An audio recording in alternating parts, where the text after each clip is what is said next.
देखिए, सबसे पहली बात मैं दिल्ली के उपभोक्ताओं को बताना चाहूँगी कि दिल्ली के जिन जिन लोगों का ज़ीरो बिजली बिल आता है उनका ज़ीरो बिजली बिल आता रहेगा, चाहे ये सरचार्ज बढ़े चाहे ये सरचार्ज घटे, ये उनकी सब्सिडी में शामिल है। लेकिन मैं दिल्ली के लोगों को और देश के लोगों को ये बताना चाहती हूँ कि आज अगर दिल्ली जैसे शहर में भी बिजली का दाम बढ़ रहा है तो ये सिर्फ और सिर्फ केंद्र सरकार की वजह से बढ़ रहा है। PPAC यानी पावर परचेज अग्रीमेंट कॉस्ट जो 10 साल के लिए फिक्स होती है, लेकिन चाहे DERC हो या चाहे देश भर में कोई भी इलेक्ट्रिसिटी रेगुलेटरी कमीशन हो, वो हर कुछ महीने बाद इस पावर परचेज की कॉस्ट को असेस करती है और बिजली कंपनियों को उस हिसाब से 3 महीने के लिए सरचार्ज घटाना बढ़ाना अलाउ करती है। आज क्यों दाम बढ़ रहा है?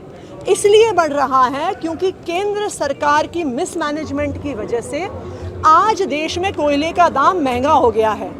आज भारत के 75 साल के इतिहास में पहली बार एक कोयले की आर्टिफिशियल शॉर्टेज हो गई है। उस कोयले की आर्टिफिशियल शॉर्टेज की वजह से कोयले का दाम बढ़ रहा है। केंद्र सरकार ने अब ज़बरदस्ती करी है कि कोई भी अगर कोयला खरीदेगा तो उन्हें 10% इम्पोर्टेड कोयला यूज़ करना पड़ेगा। इम्पोर्टेड कोयले का दाम भारत के कोयले से तकरीबन 10 गुना ज़्यादा है।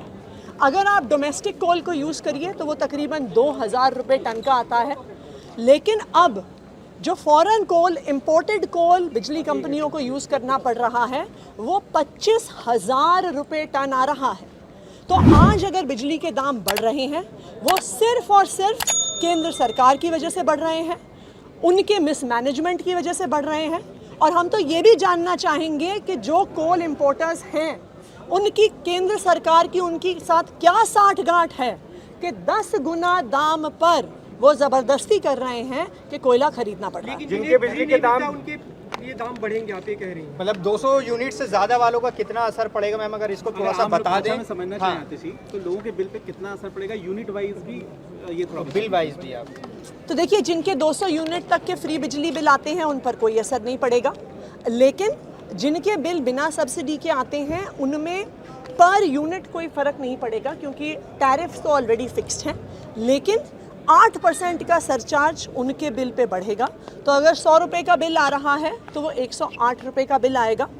और मैं फिर से दिल्ली के कंज्यूमर्स को बताना चाहूँगी कि ये सिर्फ और सिर्फ केंद्र सरकार की मिसमैनेजमेंट की वजह से, बढ़ते हुए कोयले के दामों की वजह से। और मैं ये पूछना चाहूँगी केंद्र सरकार से कि क्या आपकी कोल इंपोर्टर्स के साथ कोई साठगांठ है जो आप 10 गुना महंगा कोयला किसी भी बिजली के जो प्रोड्यूसर्स हैं, जो भी प्लांट, जो भी कंपनी बिजली बना रही है, उनके साथ आप ज़बरदस्ती कर रहे हो कि उनको 10% कोयला महंगे दामों पर खरीदना होगा ही होगा। मैम, सरकार फ्री में बिजली देती है, ये 8% बढ़ने के बाद आपको कितना और एक्स्ट्रा पे करना पड़ेगा? देखिए, उसका तो कैलकुलेशन हम कर लेंगे। मैम महंगा होगा, सरकार उसको मैनेज कर सकती है कि लोगों पे ज़्यादा भार ना पड़े। देखिए, मैं तो केंद्र सरकार से पूछूंगी कि 75 साल में पहली बार कोयले का शॉर्टेज कैसे हो गया? देश में कोयले की कोई कमी नहीं है, भारत में कोयले के खादानों की कोई कमी नहीं है। उसके बावजूद अगर प्रोडक्शन में शॉर्टेज होता है तो ये आर्टिफिशियल शॉर्टेज नहीं है क्या? क्या ये ज़बरदस्ती कोयला इंपोर्ट करने के लिए नहीं है क्या? क्या ये कोयला इंपोर्टर्स को फ़ायदा पहुंचाने के लिए नहीं है क्या?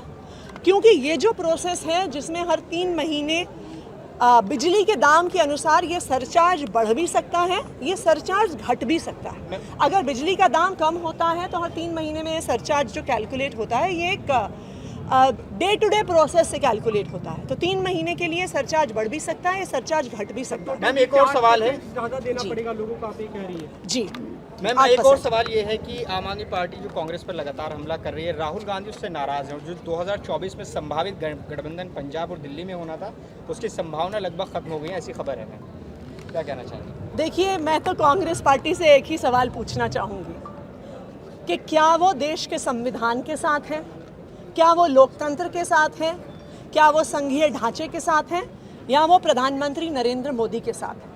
क्योंकि जो ऑर्डिनेंस प्रधानमंत्री नरेंद्र मोदी जी दिल्ली में चुनी हुई सरकार की ताकत ख़त्म करने के लिए लाए हैं वो गैर कानूनी हैं, वो गैर संवैधानिक हैं, वो संघीय ढांचे को ध्वस्त कर देता है। तो अगर कांग्रेस उस ऑर्डिनेंस का विरोध नहीं करती है उसके विरोध में वोट नहीं डालती है तो पूरे देश को दिख जाएगा कि कांग्रेस पार्टी संविधान के साथ नहीं है, लोकतंत्र के साथ नहीं है, बल्कि प्रधानमंत्री नरेंद्र मोदी जी के साथ। दोस्तों, वीडियो को लेकर आपकी जो भी राय है नीचे कमेंट ज़रूर करें। ऐसा और वीडियो देखने के लिए चैनल को सब्सक्राइब ज़रूर करें। चलिए मिलते हैं अगले वीडियो में।